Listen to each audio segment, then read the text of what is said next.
Are you surviving instead of thriving? Jesus promises abundant life, not just existence. Join us for Pray Without Ceasing 2026 on August 15th in Buena Park, California, for a day of restoration, renewal, and reconnection with God. Stop running on empty. Experience the fullness Christ died to give you. Pray Without Ceasing 2026 because you weren't meant to just survive.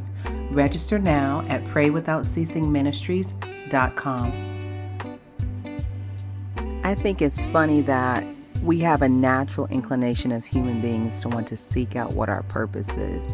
And there's nothing wrong with, exploring what you're doing in college and different odd jobs and different career goals. And I think there's a natural feeling in us that wants to seek out, what do I do? Why am I here? What is my purpose?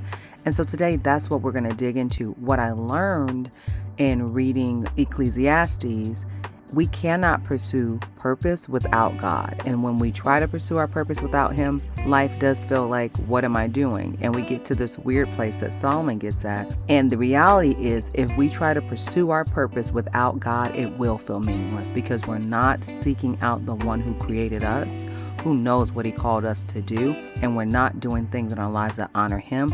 And then we're left with kind of that emptiness feeling. So we're going to dive in today. I hope you are ready. Get your notebook. We're going to go in. Welcome to the Leading from Wholeness podcast. I'm Audrey Shelby, your host. How are y'all doing today? We are going to dive into purpose. Does it seem like thinking about your career journey, how did you get to where you are?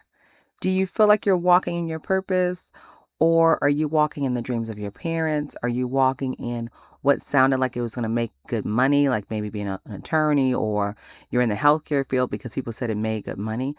Why are you where you are? Are you walking in God's purpose? We're going to dig into this today. I was reading the book of Ecclesiastes, chapter 2, verses 1 through 10. And so King Solomon, little backdrop, King Solomon is the son of King David. And David has been known as the man who he loved God. Like David would dance and sing praise and worship to God in the fields as he tended to the sheep. And he just really had a heart for God. And that's who David's known for, to really have a heart for God. And he had his son Solomon. And so Solomon has this encounter with God, and God asks him what would he like? What does he want? And Solomon says, I would like wisdom. So mind you, Solomon didn't ask for money. He didn't ask for possessions. He asked for wisdom, and God gave that to him. And somewhere along the way in his life, Solomon drifts, right? He drifts away from God and starts worshiping other gods. And he gets into this weird place of life where he's depressed and searching for the meaning of life and not really understanding and feeling disconnected. Eventually, he comes back to this understanding that your purpose in life is to be connected to God. That is the purpose. But he walks us through these different writings in the book of Ecclesiastes, the Song of Solomon. And so today we're talking about, okay, what do we do? How do we know how to pursue our purpose, and what is the right way to do it? And I think Solomon teaches us that the right way to find your purpose is to do it in connection as you're seeking God, because He is the one that gives us the direction for our lives. He is the one that guides us. He is the one that creates us. And so, here we are.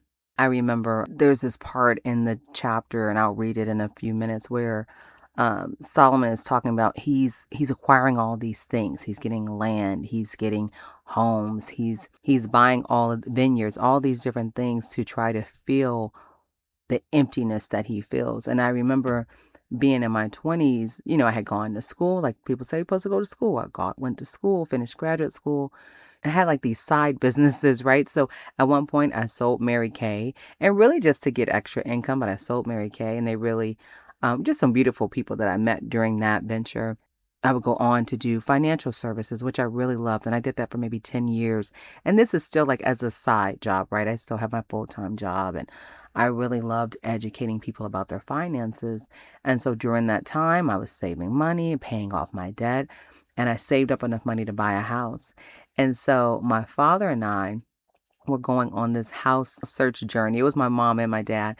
But my dad would come to the properties and kind of look around and tell me, okay, I think this is what you'll need for repairs. And, I think this is a good deal or it's not. And so we really, really enjoyed that time together. And then fast forward to March of that year, my dad passes away. And so once he passed away, I was really frustrated and I was really angry. And so I didn't want to look at houses anymore. And I remember, and this is hindsight being 2020. So 9 years prior to my dad passing away, he had a heart attack. And I remember him being in the hospital and praying and begging God for more time and just begging God for more time. And please don't let him die now. Please give me more time. And at that time, I was 20 years old. And so now, fast forward, I'm 29 and he passes away. And so now I can say I'm grateful, that God did give me that extra time with my dad. And I enjoyed the time that we had. At the time when it was happening, it sucked and I didn't like it, right? So, so fast forward to June of that year, God tells me, literally one day, he says, look for houses. And I'm angry. I'm like, I don't want to look for houses. My dad has passed away. I don't look for houses. And God says again, look for houses. And I'm like, let me get it together. So I pull out my laptop. I start looking for houses. And the first house I find is everything that's on my checklist. And I purchase that house, right? So, we go through escrow, all of that. I move into the house. So I remember the day the movers had left. We got everything in the house. And I sat there by myself alone in this really beautiful condo. And I remember saying, okay, God, now what? What am I supposed to do now? I went to school. I got an undergraduate degree, a graduate degree. I'm in an executive leadership role. I have money saved. I purchased my first house. I had a nice car. I think I had a BMW at the time. I did all the things that you're supposed to do, and I wasn't even 30 yet. And all I could think was, well, now what do I do? And I think I found myself at that intersection of life that many of us find ourselves in, is after we've pursued all the things, after we've acquired what we can acquire, there is this void of like, there's something else, right? Like I'm supposed to be doing something else. And that is where I found myself. And this is where we find Solomon in the scripture today. So I'm going to pick up at verse 4 of chapter 2 of Ecclesiastes. And you can read the full passage from 1 to 10, but I'm just going to pull up this specific part in part 4, and I'm going to read through 10. So it says, I made my work great. I built myself houses and planted myself vineyards. I made myself gardens and orchards, and I planted all kinds of fruit trees in them. I made myself water pools from which to water the growing trees of the grove. I acquired male and female servants and had servants born in my house. Yes, I had greater possessions of herds and flocks than all who were in Jerusalem before me. I also gathered for myself silver and gold and the special treasures of kings and the provinces. I acquired male and female singers, the delights of sons of men, and musical instruments of all kind. So I became great and excelled more than all who were before me in Jerusalem. Also my wisdom remained with me. So remember, he asked God for wisdom. So he has wisdom at the time when he's writing this. Whatever my eyes desired, I did not keep from them. I did not withhold my heart from my pleasure, for my heart rejoiced in all my labor, and this was my reward from all my labor. Then I looked on all the works that my hands had done, and of the labor which I had toiled, and indeed all was vanity and grasping for wind. There was no profit under the sun. So you hear all of that, right? He's acquiring all these things, and still there was this emptiness. And so what we learn from Solomon is this. Whatever we want to pursue in life, as we're trying to figure out what our purpose is, we have to do it in connection to God. So we have here Solomon, who at the time is the wisest man, who is trying to fill an internal need with external things. And how often do we do that? We try to fill our internal need with stuff, with clothes, with cars, with experiences, with excursions, with trips, with houses, with properties, all these different things that we do to try to fill that void. But here's the truth. The only one who can fill that void that you feel inside is God, period. So I'm reading Ephesians 1. This is picking up at verse 4. It says, even before he made the world, God loved us and chose us in Christ to be holy and without fault in his eyes. God decided in advance to adopt us into his own family by bringing us to himself through Jesus Christ. This is what he wanted to do, and it gave him great pleasure. So when we think about our purpose, we have to start with God, because God created us and chose us for himself. And so we only know what we're supposed to do by seeking him. The Bible says, ask and it will be given unto you. Seek and ye shall find. Knock and the door will be open. And so it really is, as we're pursuing our purpose, is to focus on seeking after God and asking him, what is it that you've called for me to do? And then we gotta narrow it down. We gotta then focus, right? Focus on whatever it is that God is telling you to do. And even if you feel like, I'm a little unclear, you may be on one side, you got a coaching business, on another, you are an executive, and over here, maybe you're making t-shirts and trinkets and different things. And you may feel like you're all over the place. Focus on one thing and execute. And even in your pursuit of the one thing, God is going to guide you as to whether you're on target or not. So our goal really is to just focus on one thing.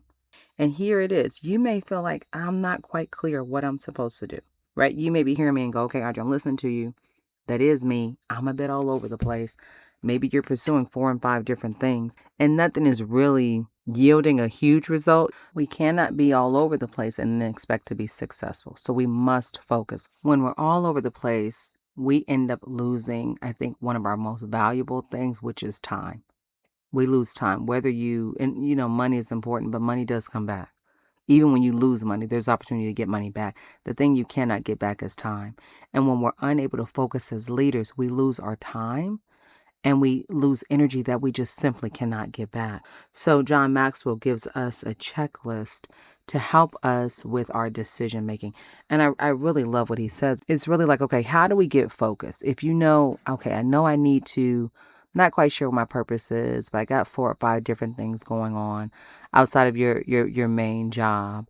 Then what do we do? So the first one he says is, which I think was really good. So when we say yes to something, you have to remember that yes comes with a cost. Your yes is always going to cost you, whether it's costing you your resources, your time, your energy, or your money. The yes is going to cost you something. But whatever you say yes to, then get zero focused in on that, right? So if you're going to do coaching, focus in on the coaching. Just do the one thing. If you feel like you're supposed to be a consultant, focus in on the consulting. Just do the one thing. And as you pursue it, God will give you further direction. Oftentimes, it's like the Lord will give you, I heard someone say it before, I really liked it. He'll start a conversation with you and you'll get a little bit of information. And he starts that conversation. And so what is for us to do is to trust him and what he's saying and take the first step. And as you take the first step, then he'll give you more information so you can take the second step. Narrow down your focus. You're going to ask yourself, is this consistent with my priorities? And if you don't know what your priorities are, I would say write them down. Write down the things that align with your values. Write down the things that are important to you right now. Map those out. And so as opportunities come, say to yourself, is this consistent with my priorities? I'm hosting my annual prayer conference in a couple of months and on August 15th. And I received requests to be interviewed for the conference. And I had to look at, who the publishers were, who the newspapers were that were reaching out to me and really thinking, okay, hey, does this align with the priorities of my business and what we do? Does this align with the ministry and what we're doing? Because if I say yes, I'll go do all these interviews. Does it align with what I'm doing? And remember, when you say yes, you're taking your time. You're taking your focus, right? So first question you're going to ask is this consistent with my priorities? The second question is this within my area of competence? Sometimes we have good ideas, but we don't have the skill set for it, nor do we have the grace to do it. Like we may have a good idea, but that doesn't mean that's what God wants you to do. So really think through it. Is this in my area of competence? And if it's not, like if you're in IT and all of a sudden you're like, oh, I think I want to I'm about to make up something. I think I want to go design tennis shoes. Okay, is that in your area of competence? Are you a designer? Are you a graphic designer? Are you a strong business person? Is that in your area? And if it's something completely different, then you can cross that off of your list. That means that you shouldn't be focusing on that. Can someone else do it better? And I think when we say, can someone else do it better? I think there's a conversation around, is there an opportunity to partner? It's not for you to be perfect at everything, but if somebody else could do it better and you know that person, could you partner with that person to expand on what you feel like is your purpose, right? What you feel like God's telling you to focus on. The next question is, what do my trusted friends say? Now, your trusted friends, don't be talking to people who don't care about you. Get the people who you really trust, the folks that you're calling at 2 a.m. if something were to happen, and ask them, what do they think? Like, hey, I think I'm going to build out this new business. What do you think? Right? Because your real friends know you and they'll be like, oh, dude, this is excellent for you. This is right in the line of your influence and in your skill set. And then the last question you're going to ask is, do I have the time? Woo! Capacity is everything. Do you have the time? Now, listen, there are some things that God tells you to do that you just got to do, and it's not going to make sense. And you're like, I don't know how to make sense of this, and I don't have the time. But I promise you, if you trust Him, just take the step and move forward. He will make that time come together for you. But that's the important question. Do I have the time? Because if you are completely tapped and don't have the capacity, it may be a situation where, yes, you're supposed to do X, whatever X is, but not right now.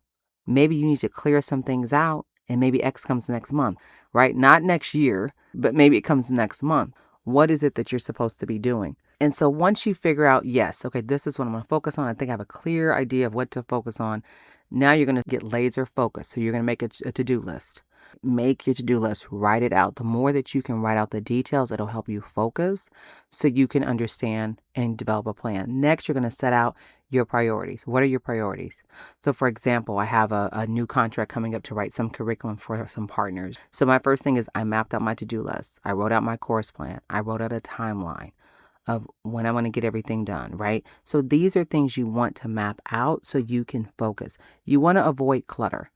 Not just clutter in your physical workspace, because that's important, but clutter in your mind. When we talk about focus, sometimes you need to cut out the social media. You need to cut out the noise of other things that are pulling your attention and cut out that clutter so you can clearly think and hear from God. When it's too busy, when it's too noisy, we can't hear and then we end up confused. And God is not an author of confusion. So if you're at the place right now where you're listening to me and you're like, Audrey, I just got confusion. I got a bunch of ideas, but I don't know where to go. It's a good opportunity for you probably to just stop, write down the different ideas that you have and pray over that list. And say, God, how do I cut the noise out? How do I quiet myself down so I can hear you clearly? So I'm not aiming, all over the place, but I have a clear focus on what to do. Then you want to pursue excellence without focusing on perfection. Pursuing excellence means doing your very best. Do your very best. Pull in who you need to, leverage AI if you need to, get your branding, whatever it is that you need to do, but do it with excellence, that you're presenting your best work. And sometimes that is going to sleep. We are exhausted. I feel like as a nation, we are exhausted and folks are running on fumes, but we want to do our best. So sometimes it is, did you just get some rest? Get some rest, think through that business plan, and then get up in the morning and execute. So really focusing on pursuing excellence and not perfection. Nothing's going to be perfect. But can you look back at it and say, I did my absolute best? That's where excellence lies. Because we're doing our work as unto the Lord, not to man. We're doing our work as unto the Lord. And so God is the one who gives us the purpose. God is the one who gives us the vision and the plan. So seek Him so He can help you execute. And as you're executing, you do it in remembering Him. Control interruptions and distractions. Cut off what you need to cut off. Set some boundaries for yourself. I know my husband and I, we were literally just talking about, okay, we need to start shutting down our house at 7 p.m. And what that means for us is he and I have to both stop working, get off the laptops and shut it down at 7. So we can just focus on being at home. Cut off the distractions, even the ones that are good. Like, because you would think work is a good distraction, right? You're getting stuff done. We talk about excellence, but there also has to be a balance. So cutting those things off and limiting those distractions. And then use your calendar. Child, your calendar is your friend. Use your calendar. Map the things out. Gone are the days where we can multitask and remember everything. And if you are over 40, you know what I'm talking about. Stop trying to remember everything. Write that stuff down. Put it on your calendar. Put the due dates down. I personally am having to work through this today. I have my calendar out today so I can map out the rest of this week. Do the calendar, okay? And then narrow your wedge. Don't try to do everything. Just get narrow focus on one thing. So this means you have to say no to some things. And it's going to be hard, but it's okay, right? Remember, when you're saying no to the opportunity, not the person. So say no gracefully, with a kindness. Give some context to why you're having to say no. and leave it there, right? I know like recently I got invited to this event, which I really, really wanted to go to. But once I sat down and looked at my calendar, I was like, I'm at capacity. I got 3 and 4 different commitments this week. And so I had to say like, oh my goodness, I would love to, but we're just at capacity. We can't do it. But please invite me to the next thing. So you're saying no to the opportunity, not the person, right? So say no with kindness and gentleness. And then where you can, respond in terms of defer creativity and suggest an alternative. Maybe somebody needs you to come speak at their conference. They want you to come speak at their conference, but you're not available, right? Maybe you give them an alternative. Hey, I'm not available that week, but so-and-so is really great.